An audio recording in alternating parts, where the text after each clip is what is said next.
Hey everyone, welcome back to the channel. Thanks for joining us. Thanks for sticking around.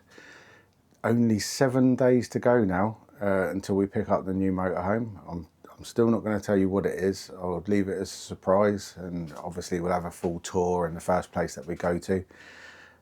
So it should be interesting to see what your reactions are for sure, because I know people are very opinionated on this sort of thing.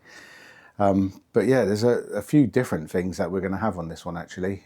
They're actually putting an awning on there for us, which we haven't had before. We never thought we really needed one because a lot of places that we've been have been quite windy, so we've never really thought, oh, we'll have one, and put it out, because we'd end up winding it back in again every 5 minutes. But because we're going to do a bit of touring around Europe and places like that, we thought it would be nice for a bit of shade. So we're going to have an awning on there, so that'll be nice and new, and hopefully it's easy to figure out. I'm assuming it's like the old ones where you just wind it out and wind it in with some legs. So that'll be good. The weight isn't too much, which is good, because the motorhome we're getting is still a 3.5 tonne. I will let you have that much information. But also something interesting, the guys are swapping over our gas low system that we had in the old motorhome to the new motorhome. And while they were swapping it over, they noticed that the people that we had to fit the gas low originally hadn't done it the way it should be done. They actually said it was probably illegal. So quite grateful for the guys at Spinney for noticing that when they were swapping the system over.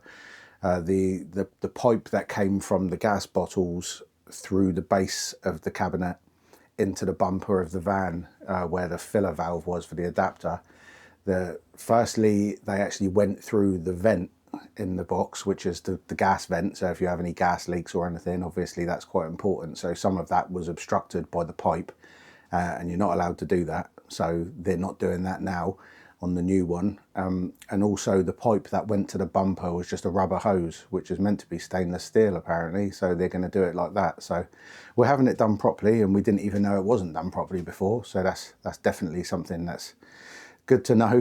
That is definitely okay, and obviously future gas checks shouldn't be a problem either.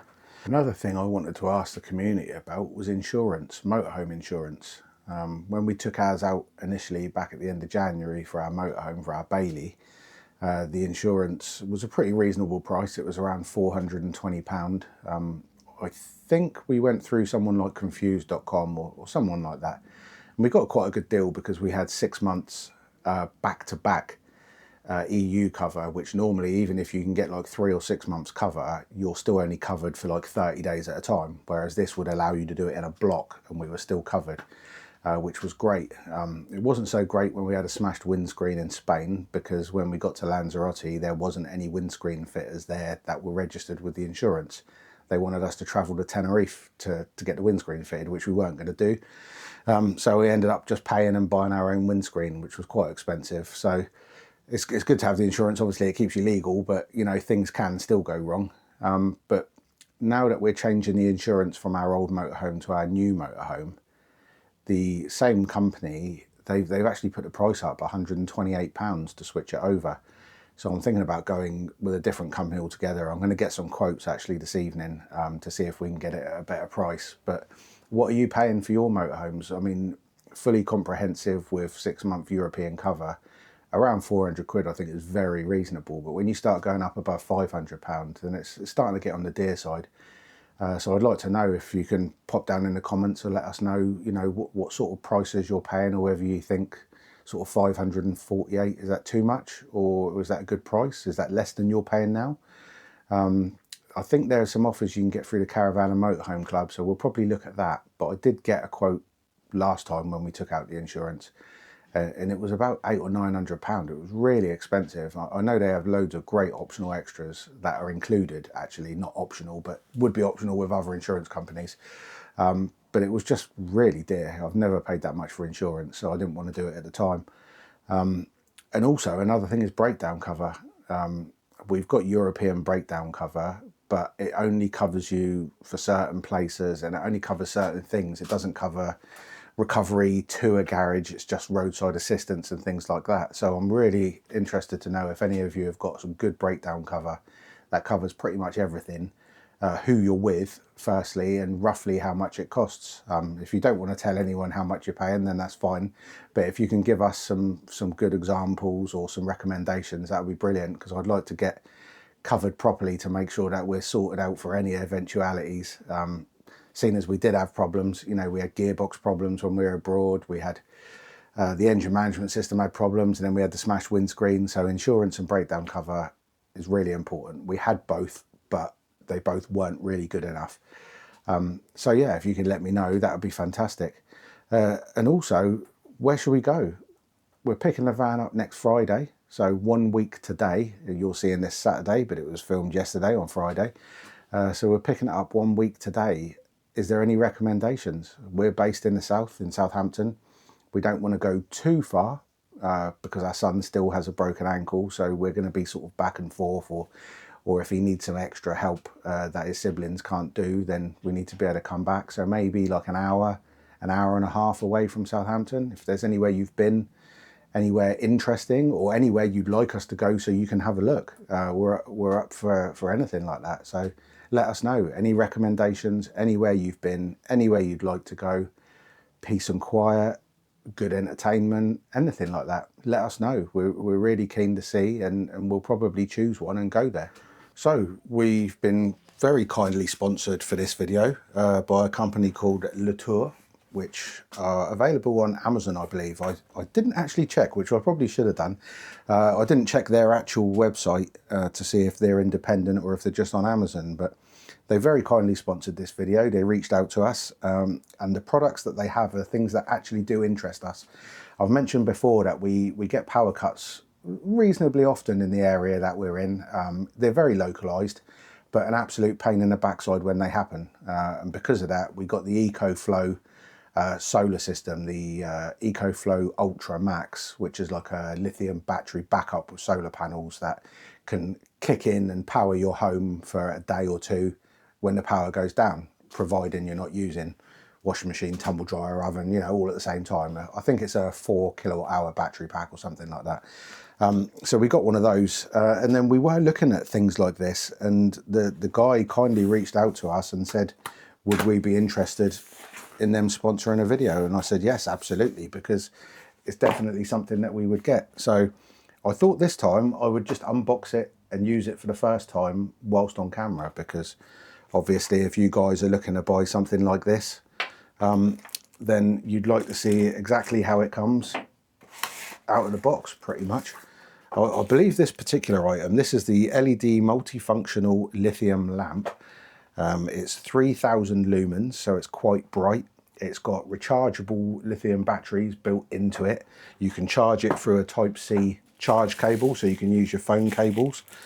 And other than that, I haven't actually had a look. Oh, it's blue. Oh, and it's on. Wow. Surely that wasn't on the entire time in the box. I must have pressed the button whilst I was getting it out. Oh, that was interesting. loads of different modes. So you've got an infrared on the top, which there's no remote control, so I'm assuming that's something to do with maybe a phone or an Alexa, or maybe it's just a light sensor that comes on when it's dark. These blooming plastic things, static, it's stuck to you. So you've got the Type-C charger. You've also got a USB, so I'm assuming it's actually also a power bank. Yeah, it's got a charging circuit, so you can actually use it to charge your phone in an emergency. It looks like we've got some self-adhesive metal plates. There's 4 of those, and there's 2 magnets on the lamp. So let's have a look. That's actually quite sticky. That's pretty good. And you've got a hook on the top, so I suppose you could stick 2 of these on your ceiling or your wall somewhere, and if you get a power cut, you can just clip it up. Or I suppose you can just use it if you're working on the car. You could clip it up inside the bonnet or on the side of the engine. So yeah, so far quite good. It feels pretty blooming solid, actually. You've got the hook, they're LEDs. You've got, flipping heck, shouldn't have done that, should I? Very, very bright. I mean, this is straight out of the box. And then you've got a soft light, like a warm light. Then you've got another light, which, is that super bright? It looks kind of similar to the last one, actually. and then, oh blimey, I'm not sure how often you get away with using that if you stuck that on in your car, but I don't know why you'd need it. Maybe it's like a warning system. Maybe in Europe you would use that if you broke down or something, or it's just like a flash alert. It is waterproof, it's IP68, so these rubber bungs that go in the top protect it. So yeah, I mean, this thing's only about 30 quid. I had a look on Amazon, so that's actually pretty blooming good. We'd definitely use it. I mean, we could actually put that inside the new awning that we're getting. So yeah, quite impressed with that. The guys have sent us an affiliate code and a link, which you can actually stick that on top of their Black Friday deal. So you can get a double bubble there. So if you're thinking about something like this, I don't know exactly how long it lasts. I'll have to have a look, and I'll put that at the bottom of the screen here so you can see exactly how long it lasts. But so far, it looks pretty good. It is a 7,500 milliamp hour battery, which should be pretty much enough really for quite a while. They're LEDs, so they're very low power, and the standard power bank's about 10,000. So that's not far off really. So that is the LED multifunction lithium lamp by Latour. Available on Amazon for sure, but not sure where everywhere else. But I'll put the link to our code, our promo code, so you can get some discount on top of the Black Friday. And I'll put a QR code on the screen as well.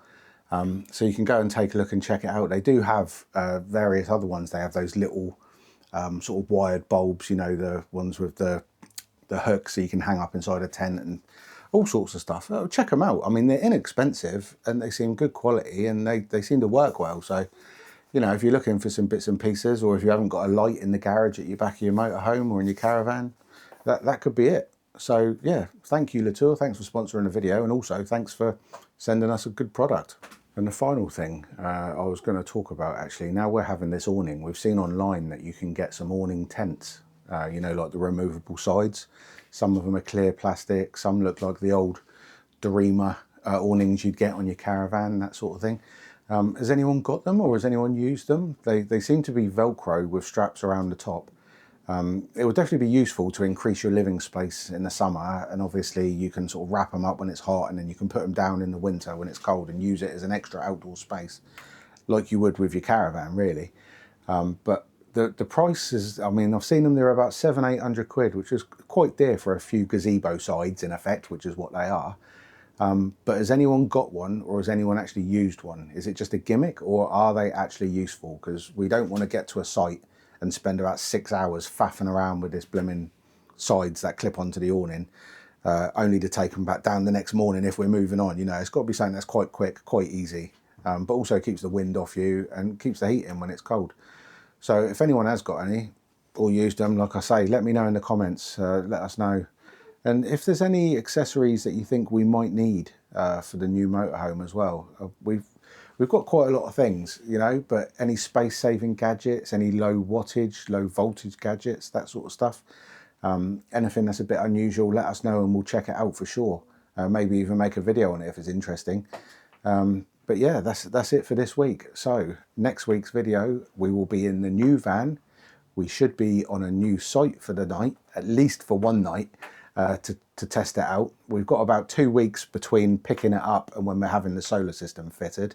So we're going to be limited. It's only going to have, like, you know, the manufacturer's solar panel on it, and the battery's probably only going to be about 100 amp hour. So we're not going to be doing any crazy off-grid adventures just yet. Once we've got that system fitted, the system's going on the 11th of December. So once the 11th of December comes, we can go anywhere, no problem. But until that point, it's probably just going to be motorhome sites and stopovers. But next week's video will be in the new van, on a new site, and hopefully we can get back to doing our Andy and Mandy's travel adventures. And if you're really lucky, Mandy will even be in the bloody videos. How's about that?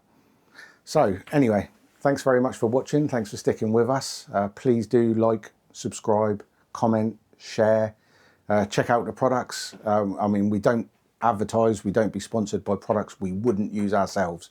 So I will tell you that I'm not going to just take any old rubbish and chat waffle about it for 5 minutes for nothing. So it's all stuff that I think is genuinely good and genuinely useful. So thanks again. We'll see you next week in the new van.